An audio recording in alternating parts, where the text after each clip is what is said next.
Bueno, ya está grabando, a empezar. Vamos a darle gracias a Dios. Señor, te damos muchas gracias, Padre, por este día, Señor, que nos permites tener vida, tener salud, pero sobre todo, Padre, para poder comprender tu palabra. Sabemos que los tiempos son difíciles y son complicados, y tu palabra, Señor, es lo que nos da la sabiduría, lo que nos da, Señor, el aliento para seguir adelante, Señor, y poder llegar en algún momento a tu presencia, Señor.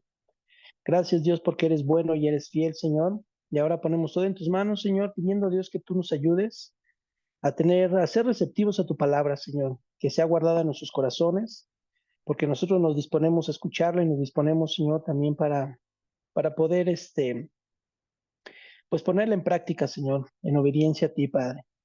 Te damos gracias, Señor, y te lo pedimos en el nombre de Jesús. Amén. Bueno, pues vamos a tocar ya unos temas ya más relacionados lo que es la voluntad del hombre. Sabemos pues que el hombre también toma decisiones. Las personas también tenemos eh, pues esa facultad también de comprender, de entender, pero también de poner por obra también las cosas que aprendemos, tanto bueno como malo. Y bueno, pues en esta ocasión vamos a hablar sobre el corazón, pero no precisamente el corazón, el órgano que tenemos que nos ayuda a tener vida, el músculo, ¿verdad? Que bombea nuestra sangre, sino, bueno, vamos a entenderlo más bien a lo que la Biblia habla y refiere al corazón, porque en el corazón se asientan muchas cosas, se asientan las decisiones, se asientan los pensamientos, se asienta la voluntad. Entonces, pues cuando alguien es tentado, la tentación surge primeramente en la mente del ser humano. Es ahí donde se dice que son las batallas espirituales del cristiano, o del ser humano. Realmente son ahí las batallas en ¿cómo se llaman? En la mente, que es donde están ahí, pues los pensamientos, los recuerdos, vienen muchas cosas a partir de ahí. Pero también vamos a analizar algo. Por ejemplo, eh, vamos a verlo desde la perspectiva de Dios. Por ejemplo, sí hemos escuchado muchas veces, ¿no? Lo que cuando a veces se dice, ¿no? No, pues yo amo a una persona con todo mi corazón, pero de igual manera también se puede decir yo lo odio con todo mi corazón. Entonces, vemos que en los que el corazón al que Dios refiere, al que Dios habla, son los sentimientos buenos y malos que cada persona decide tener, porque realmente algo bueno y algo malo, eh, pues es una decisión, es una decisión. Yo puedo decidir amar, pero también puedo decidir odiar. Entonces, es ahí también donde entra la voluntad de la persona. No solamente es en cuestiones de que yo voy a esperar a sentir que tenga el amor en mi vida, en mi corazón, para poder perdonar a alguien, porque realmente el ser humano, como es pecador por naturaleza, somos seres caídos, hombres naturales caídos, espiritualmente muertos, pues tampoco nunca va a llegar un sentimiento propio que diga, ah, ya siento perdonar, y entonces ahora pues por eso voy a perdonar, porque ya lo siento en mi corazón. Tampoco vamos a pensar y decir, ay, pues yo siento amar a alguien porque ya lo siento en mi corazón, sino que es una decisión propia, es una decisión de cada persona, que son decisiones morales que nosotros debemos también poner por obra porque esos son mandamientos de Dios. Nos cuesta trabajo a veces amar a alguien o que nos caiga bien a alguien, nos cuesta mucho trabajo poder hacerlo, pero es mucho más fácil poder odiar, desechar, poder despreciar a una persona, porque bien dice, ¿verdad? Que para ganarse la confianza de alguien, pues tarda tiempo, hay un proceso, pero para perderle la confianza a alguien y odiar a alguien es en un instante. Es muy rápido, simplemente es de que nos tuerzan la boca o nos tuerzan los ojos y con eso ya estamos enojados, con eso ya estamos resentidos, pero eso es un ataque diabólico. Realmente pues hemos aprendido que no nada más es porque Satanás ponga en mí el querer hacer un pecado, practicar un pecado, sino que mi propia concupiscencia, que es un deseo desenfrenado propio de mi carne natural, de mi espíritu muerto realmente, y viene un proceso, viene un ataque hacia el alma, o más bien una intención hacia el alma, hacia los sentimientos, hacia la voluntad del hombre. Entonces, todo es una decisión propia, todo es una decisión propia. Pero quienes deciden vivir bajo pecado es por una decisión propia. Quienes deciden tomar a Cristo como Salvador, como Señor, hacer su voluntad, también es una decisión propia. Entonces, las decisiones correctas traen buenas consecuencias, pero las incorrectas traen consecuencias muy graves, tanto en esta vida, pero cuanto más en una vida eterna, porque es una vida eterna de perdición. Entonces, vamos a ver qué es lo que la Biblia habla al respecto, porque cuando Jesús comenzó su ministerio sobre este mundo, lo dio a conocer como lo que nosotros conocemos el sermón del monte o las bienaventuranzas. Ahí es donde Jesús dio unas muy precisas indicaciones, porque sobre bienaventuranza quiere decir una dicha mucho, muy grande. Es una felicidad muy, muy, muy por allá que como nosotros, por ejemplo, yo puedo adquirir algo, algún bien, puedo adquirir yo cualquier cosa y me siento feliz, me siento satisfecho. Pero la bienaventuranza de Dios es algo que sobrepasa todo eso que nosotros podemos comprenderlo de esa manera. Y vamos a ver qué es lo que dijo el Señor en Mateo 5:8. Dice, bienaventurados los de limpio corazón, porque ellos verán a Dios. Entonces, Jesús enseña que son muy dichosos o que llegamos a ser muy dichosos los que vivimos con esos pensamientos puros y limpios. Porque, bueno, pues dice que en su momento podremos ver a Dios cara a cara. En sí no lo podemos ver, se hizo carne y se dio a conocer en la persona de Jesucristo, pero ahí quedó todo, o sea, Él ascendió al cielo y entonces ahí es donde pues ya tenemos una imagen solamente terrenal y de hecho ni siquiera no hay ni fotografías, ni evidencia, ni nada que pueda describirlo, pero pues realmente a Dios Padre jamás lo podemos ver en persona, sino que se personificó para que nuestra condición humana pudiera, nuestros ojos naturales pudieran verlo, ¿verdad? Entonces, la verdad es de que Dios nadie lo puede ver. Dice la escritura que nadie verá a Dios y vivirá. Pero teniendo un corazón, dice que de limpio corazón, dice, ellos verán a Dios. Entonces, los pensamientos que Dios conoce es de toda persona, Él conoce todos los pensamientos, como sus necesidades, sus tristezas, y conoce aún más. Dios conoce lo que vamos a hablar antes de decirlo. Vamos a leer, les voy a leer el versículo de Salmo 139:4. Dice, pues aún no está la palabra en mi lengua, y he aquí, oh Jehová, tú la sabes toda. El Mateo 9:4 dice, y conociendo Jesús los pensamientos de ellos, dijo, ¿por qué pensáis mal en vuestros corazones? Es decir, que Dios sabe lo que vamos a hablar, sabe lo que tenemos guardado en el corazón. ¿Y por qué dice lo que piensan vuestros corazones? Bueno, pues ahorita vamos a ver todo esto porque sabiendo que Dios conoce todas las cosas y de cada persona, pues yo creo que debemos de pensarlo mejor antes de hacer, de actuar, de decir, ¿verdad? Lo que vayamos a hablar o lo que vaya, como nos vayamos a expresar, porque Dios conoce perfectamente lo que vamos a hablar y todo tiene una consecuencia. Dice en el libro de Santiago que la lengua es un músculo muy pequeño, es el más pequeño, el músculo en la lengua es muy pequeño, pero puede ser un grande fuego, dice la escritura. Entonces, el hablar mal de alguien, tener pensamientos incorrectos de alguien, pues eso es una consecuencia que nos va a afectar a todos en nuestra vida cotidiana y aún en nuestra vida espiritual. Entonces, vamos a ver lo que Dios pide de nosotros, porque Dios tiene órdenes específicas en sus mandamientos, en lo que pues, nosotros debemos hacer y poder estar bien con Dios. Dice en Marcos 12:30, y amarás al Señor tu Dios con todo tu corazón y con toda tu alma y con toda tu mente y con todas tus fuerzas. Este es el principal mandamiento.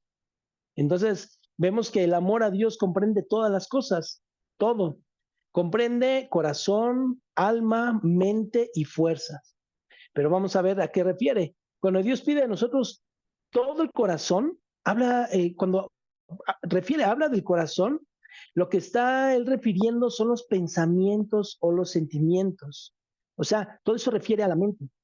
Y en la mente es donde asientan todos los pensamientos, inclusive pues y puede, todo lo que hay en nuestras mentes baja a nuestro corazón y eso es lo que nos da, pues más bien lo que nos incita a hacer las cosas, porque todo se asienta en los pensamientos. Pero también dice que con todo el alma. O sea, ¿a qué quiere decir? La palabra alma se refiere al aliento o al respiro. O sea, ¿qué indica cuando una persona no respira? Pues simplemente pues está muerta, ya no está su alma en su cuerpo, esa persona ya murió. Entonces, a lo que apunta esta en con toda su alma, amar a Dios con toda el alma, es amar a Dios prácticamente con nuestra vida propia, porque Dios está por encima de la vida nuestra. Entonces, aún Jesucristo dio su vida por nosotros y la dio delante del Padre. Entonces, Él nos ama con toda el alma porque no hubiera dado a su Hijo Jesucristo para morir por nosotros, ni Jesucristo se hubiera ofrecido para venir a esta tierra a morir y a padecer todo lo que padeció por nuestros pecados. Entonces dice que debemos amar a Dios con toda el alma, pero también dice que se le debe amar con toda la mente. Entonces ya vimos corazón, alma y ahora vamos a ver la mente. Y lo que refiere a la mente es que amar a Dios se le debe amar con lo más profundo de nuestros pensamientos, porque ahí entra el intelecto. Esto quiere decir que se debe de amar con una facultad, esa facultad de raciocinio que tenemos, o sea, conscientemente, estando conscientes de que nuestro amor va a ir dirigido a Dios, eso es lo que Dios pide. Entonces ahí entra una voluntad propia, entra la voluntad de yo decidir amar a Dios con toda mi alma, con todo lo que yo tengo, con mi corazón, con mis pensamientos, con el raciocinio, con el aliento, con mi vida propia. Así es como tengo que amar a Dios. Pero también dice que con todas las fuerzas. Entonces aquí lo podemos asimilar en las fuerzas. Por ejemplo, ¿qué pasaría si ustedes ven o cualquier persona que viera que a uno de sus hijos o algún familiar amado, al padre, no sé, que estuviera en peligro de muerte, que llegara un ladrón, un asaltante y se le fuera y quisiera con un cuchillo y quisiera forcejear y sabemos que lo va a lastimar? ¿Qué hacemos? ¿No iríamos y lo defenderíamos? ¿Y cómo lo defenderíamos? O sea, no nos importaría desgastarnos en fuerzas porque ocuparíamos todas nuestras fuerzas para poder librar de ese mal a la persona amada y no nos importaría quedarnos sin ningún aliento. No, ¿cómo sacaremos fuerzas? Pues no lo sabemos, ¿verdad? Realmente dice la ciencia que la adrenalina hace que uno tenga unas fuerzas todavía más de las comunes, ¿no? Entonces, con ese amor, con esas fuerzas es con lo que hay que amar a Dios. ¿Qué pasó con Jacob? Con Jacob cuando dice que luchó con Dios mismo, personificado era Jesucristo, se le llama teofanía, Cristo se significó, se presentó como un ángel.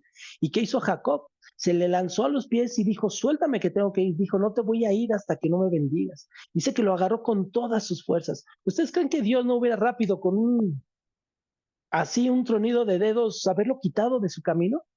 Pues claro que sí, pero Dios, él sabía que Jacob deseaba esa bendición y lo hizo con todas sus fuerzas.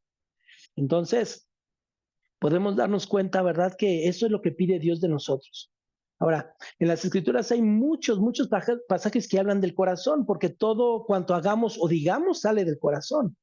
Por eso Dios pide que lo guardemos. Dice la escritura en Proverbios 4:23. Sobre toda cosa guardada, guarda tu corazón, porque de él mana la vida. Este texto refiere a guardar el corazón, es como por ejemplo cuando se tiene un tesoro, ¿no? Una joya muy valiosa. ¿Qué es lo que hacemos? Pues yo creo que la tomamos, la guardamos en un lugar muy seguro. Hay gente que la llevan a cajas fuertes, o sea, aprecian mucho esa parte en la económica, el dinero y lo material, y le dan un valor muy especial, muy estimado. Entonces, ¿qué hacen? Pues se guardan. Es así como dice que nosotros debemos guardar sobre toda cosa guardada, es decir, por sobre lo más valioso que tú puedas tener y le tengas un aprecio y lo conserves de la mejor manera, por sobre todo eso, guarda tu corazón. ¿Y a qué refiere el Señor? Guarda tus pensamientos, guarda tus sentimientos, guarda tu voluntad, guárdate de hacer el mal. Eso es a lo que Dios refiere. Dice, porque de él mana la vida. Es decir, la palabra manar es como salir de un líquido. Por ejemplo, cuando abrimos la llave del agua, ahí mana el agua, o sea, sale el agua. Pero aquí más hace referencia, por ejemplo, a un manantial o lo que le llaman ojo de agua, ¿no? que es de donde dicen que es el agua creciente o el agua naciente, no sé cómo le llaman, que es el agua pura, la más pura que pueda haber. Entonces, porque de él mana la vida, es decir, del corazón brota la vida. ¿Brota la vida o brota la muerte? ¿Y por qué la muerte? Porque la lengua es lo que hace. Si en mi boca mana malos pensamientos, mana malas palabras, ¿qué es lo que hago? Estoy yo insultando y estoy afectando y estoy matando el alma de la persona a la que yo me estoy dirigiendo. ¿Por qué? Porque todas las palabras tienen una consecuencia positiva o negativa. Entonces, por eso Dios dice que guardemos, sobre toda cosa guardada, guardemos nuestro corazón porque de él mana la vida. Es decir, que nosotros lo que debemos hacer es guardar nuestros pensamientos para que no salgan de nuestros labios cosas que puedan ofender a la gente y que después nos podamos arrepentir, pero que a final de cuentas, aunque haya un arrepentimiento y aunque Dios nos perdone los pecados, ya hicimos un daño muy grave. Y la verdad, ese daño tan grave que podemos ocasionar sobre insultar o hablar mal de una persona, todo va a ser revertido. Porque dice la Escritura que todo lo que nosotros hagamos, queramos que nos hagan, tenemos que hacer. Queremos que nos insulten, bueno, pues insultemos. Queremos que nos respeten, bueno, pues respetemos. Pero de ahí todo emana, de ahí del corazón, y pues no podemos, a ver, permítame tantito, no podemos cambiar la situación. Entonces, pues nosotros vamos a hacer conciencia. Espérenme, es que están entrando porque ya entran un poco tarde. Y nosotros lo que tenemos que hacer es guardar nuestro corazón para Dios, porque de él mana la vida. Entonces Dios pide el corazón, pide nuestra vida, pide nuestro amor, nuestra mente, nuestras fuerzas. Es así como Dios pide que le amemos a él. Entonces, pues nosotros le damos gracias a Dios de que el Señor de verdad tenga tanta misericordia por nosotros, que sea Dios el que, a ver, espérenme, déjenme, ¿pueden apagar tu micrófono, Daniela, para que no se interfiera? Ay, no puedo. No sé cómo se Entonces, apaga. a ver, espérame. Bueno, entonces no, trata de no hablar para que no se vaya, no se interfiera, porque ya queda poco tiempo. Entonces, ¿qué es lo que Dios está pidiendo? Pues que Ay, nosotros no. seamos diligentes. Yo lo voy a cerrar. Seamos diligentes. Ya está cerrado. Y que nosotros podamos también tener esa conciencia de que todo lo que hablamos, hacemos mal al otro, pero nos hacemos mal a nosotros mismos. Entonces, ¿qué es lo que queremos? Sí me escucho, ¿verdad? ¿Qué es lo que queremos nosotros? Hacer mal, recibir un mal, pues hagamos un mal. Pero creo que no es lo indicado, ¿no?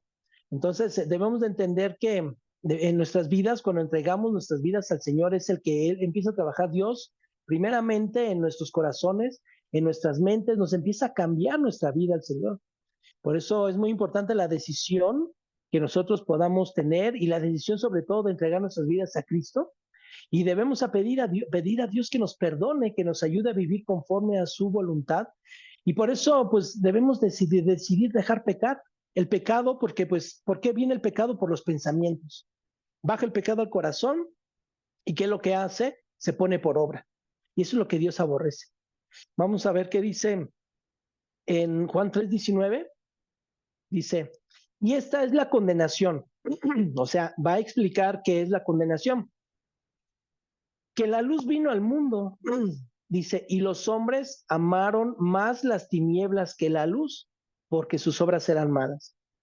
Es decir, la luz aquí está hablando de Jesucristo. Jesucristo vino al mundo y los hombres amaron más las tinieblas. ¿Qué amaron más? En lugar de amar a Dios, amar sus mandamientos, pues aman el pecado, aman todo lo que es aborrecible por Dios. Dice, ¿por qué? ¿Por qué aman más las tinieblas? Porque sus obras eran malas. Esto es lo que está pasando en estos días, porque nosotros o alguien que desecha a Dios es porque está amando el mal, el pecado que está en él, el pecado que está en su corazón, en sus pensamientos, en su vida. Y ahora entendamos que cuando se vive sin Cristo, se vive practicando el pecado. Eso es porque tiene un corazón endurecido, y ese corazón endurecido incapacita el deseo de tener una relación con Dios. Pero cuando Dios pone el sentir en la persona y se hace caso de ese llamado de Dios, pues hay una esperanza. Es una esperanza, es como una luz de esperanza que llega a nuestras vidas, y es nosotros, nuestro deber atender ese llamado y esa esperanza que Dios pone. Y ahora que es tiempo, porque dice la Escritura que lo busquemos mientras tengamos oportunidad de hacerlo, y solamente la oportunidad se tiene cuando uno está en vida. Ya cuando uno está muerto, dice el libro de Eclesiastés, ya el muerto nada sabe realmente. Pero no es de que no lo sepa en sí, sino está hablando de un cuerpo físico sobre esta tierra, porque el alma sigue consciente, el alma nunca muere, el alma es eterna. Entonces, ¿a dónde va a pasar nuestra alma a la eternidad? Si va a pasar en el cielo, pues esa conciencia y ese vivir va a ser gozoso en la presencia de Dios. Pero ¿qué va a pasar si el alma va al infierno? Pues el alma entonces se va a perder por toda la eternidad, y la agonía va a ser por siempre. Dice la Escritura que es donde el fuego nunca se apaga y el gusano nunca muere. Entonces, esas son las decisiones, pero hay una luz de esperanza. Esa luz de esperanza es Jesucristo, y vamos a leer en Ezequiel 11, 17 y 18 lo que Dios está pidiendo, lo que Dios demanda. Dice: di por tanto, eso le está hablando Dios a Ezequiel, que le profetizara al pueblo de Israel que se había desviado en idolatría. Di por tanto, así ha dicho Jehová el Señor: yo os recogeré de los pueblos y os congregaré en las tierras en las cuales estáis esparcidos, y os daré la tierra de Israel, y volverán allá y quitarán de ella todas sus idolatrías y sus abominaciones. Bueno, eso es lo que dijo que hicieran, que quitaran sus idolatrías y sus abominaciones. En el verso 19 de Ezequiel 11:19 dice: cuando ustedes dejen eso, estoy parafraseándolo, cuando ustedes dejen esas abominaciones, esas idolatrías, dice, y les daré un corazón y un espíritu, dice, y les daré un corazón y un espíritu nuevo pondré dentro de ellos, y quitaré el corazón de piedra de en medio de su carne, y les daré un corazón de carne, para que anden en mis ordenanzas y guarden mis decretos y los cumplan, y me sean por pueblo y yo sea a ellos por Dios. Así es que es una promesa que todo aquel que se arrepienta de sus pecados, Dios quiere, puede y lo hará sí o sí, dar un corazón conforme al corazón de Dios. Y así es como es posible poder guardar los mandamientos de Dios, que son como una medicina para nuestra alma y para nuestro cuerpo. Ahora, pero también es necesario que nosotros leamos el siguiente versículo, que es el 21, porque leímos el 19 y el 20. Pero es necesario también que leamos este versículo 20, porque también, pues ahí dice que las consecuencias de caminar de una manera obstinada o de rechazar esa luz y esa oportunidad que tenemos. Dice Ezequiel 11:21. Mas a ellos cuyo corazón anda tras el deseo de sus idolatrías, o sea, los que no dejan todo eso, y de sus abominaciones, yo traigo un camino sobre sus propias cabezas, dice Jehová el Señor. Entonces, vamos a entender algo. Por eso es que no debemos endurecer nuestros corazones. Dice que todo el cuyo corazón anda tras el deseo de sus idolatrías y de sus abominaciones. En esto nos damos cuenta que son decisiones tomadas por cada persona. Bueno, ahora, siguen los deseos pecaminosos en el corazón de la persona. Eso es lo que dice. Si siguen esos deseos, pues van a tener un final terrible. Pero vamos a entender qué es idolatría. Nosotros pensamos que la idolatría es solamente, pues adorar una imagen, adorar a un santo, consultar el zodiaco, porque eso también se idolatra, el dinero, los bienes, todos los bienes materiales se idolatran, pero también, o sea, hay muchas formas de idolatrar. Se puede idolatrar a un esposo, a la esposa, a los hijos, a los padres, a líderes religiosos, por ejemplo, pastores, eh, sacerdotes católicos, al Papa mismo. ¿Cuántos no le han levantado ídolos a Juan Pablo II siendo hombre, y lo adoran, lo idolatran? Pero también el sexo es una idolatría.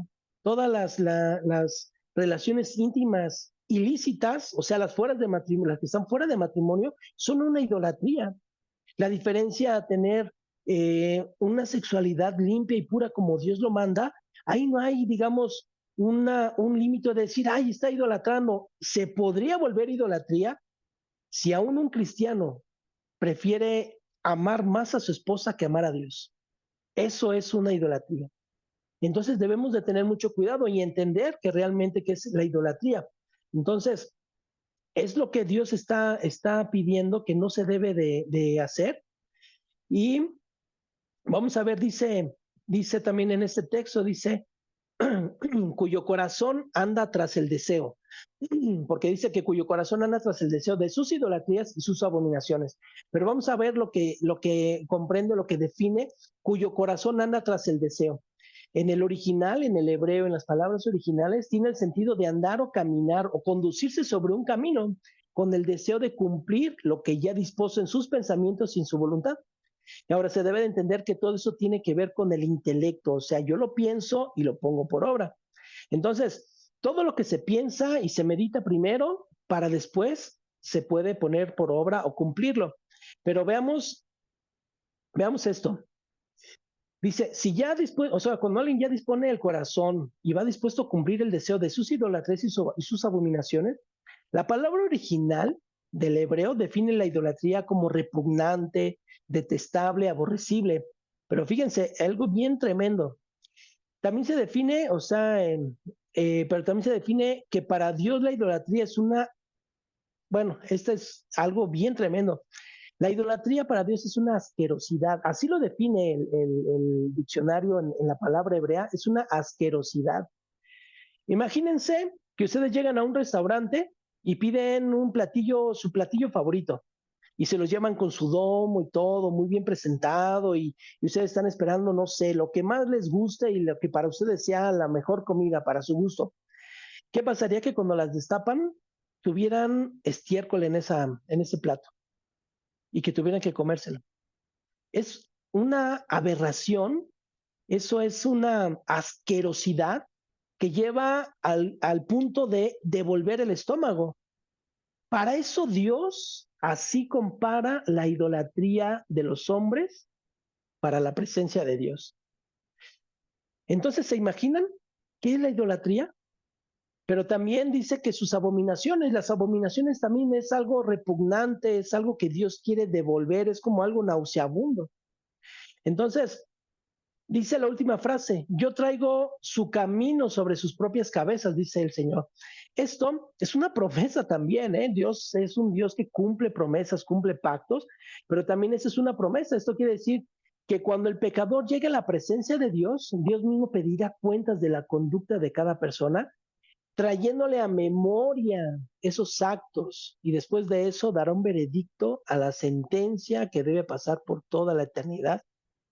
Porque al decir, eso es lo que, digamos, eso es el significado, o les estoy parafraseando lo que quiere decir cuando dice, yo traigo su camino sobre sus propias cabezas, es decir, todo tu caminar de tu vida, todo lo que hiciste, bueno o malo, lo que pensaste, lo que hablaste, lo que me rechazaste, te lo voy a traer a tu mente.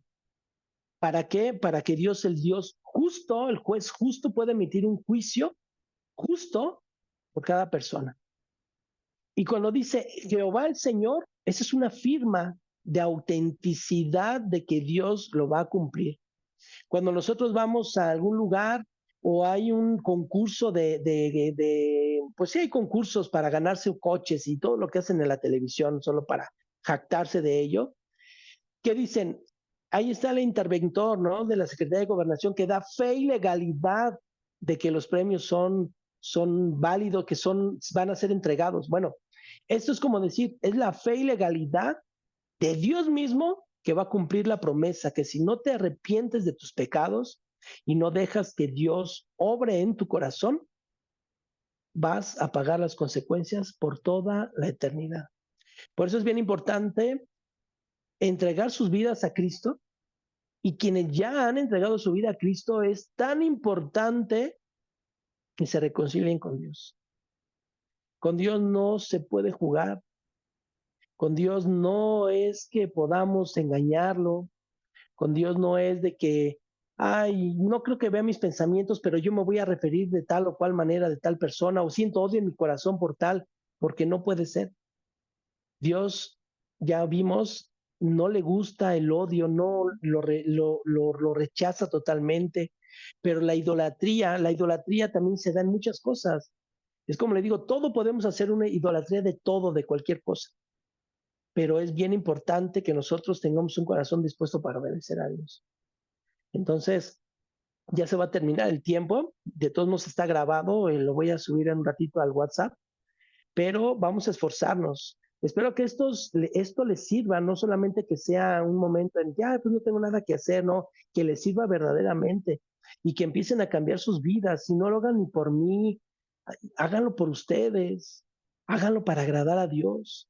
Para eso háganlo, porque la salvación es personal.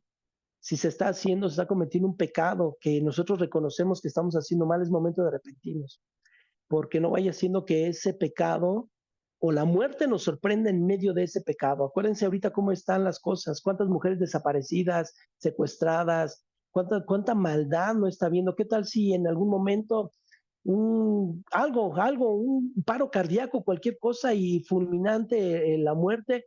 ¿Cómo nos vamos a poner a cuentas con Dios? Por eso hay que hacerlo antes de que cualquier cosa pase. Y todo eso, cuando dice la Escritura que si nosotros entregamos nuestras vidas al Señor, hay más probabilidad que nuestros hijos y nuestra descendencia lo hagan. Es una promesa que hace Dios. ¿Por qué? Por medio de la conducta, por medio del ejemplo.